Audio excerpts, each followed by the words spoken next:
আর উপর থেকে কিভাবে পানি নামতেছে দেখেন, বৃষ্টির পানি।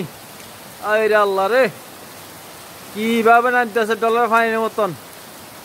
এই যে দেখেন পানি আর পানি, এই যে রোডের উপরে পানি দেখেন, এই যে রোডের উপরে কি পরিমাণ পানি নামতেছে। আল্লাহু আকবার, কি প্রচুর পানি নামতেছে।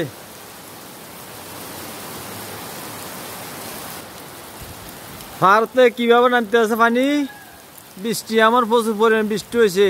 হায় রে আল্লাহ আল্লাহ আল্লাহ আল্লাহ আল্লাহ, এইভাবে যদি 1 ঘন্টা বৃষ্টি হয় তাইলে পুরাটা ফার ডসি ভরে যাবো কই। আল্লাহু আকবার আল্লাহু আকবার।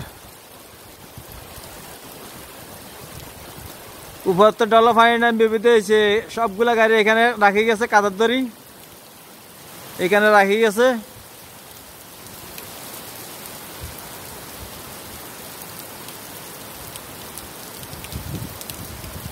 পানি নামতেছে ফার থেকে, শুধু পানি নামতেছে। হায় রে আল্লাহ আল্লাহু আকবার।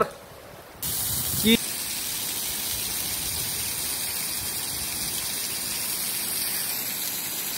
পাহাড়ের উপর থেকে কিভাবে পানি নামতেছে দেখেন। আল্লাহু আকবার। এরকম যদি 1 ঘন্টা বৃষ্টি হয় পুরোটা ফাতে ঢসি ফাত্তর আলিম নিচে পড়ে যাবে কই। দেখেন কি নামা নামতেছে আজকে একদিনের বৃষ্টি, একদিন না 1 ঘন্টার বৃষ্টি, 1 ঘন্টার ভিতরে কি প্রচুর পরিমাণ পানি নামতেছে। আল্লাহু আকবার।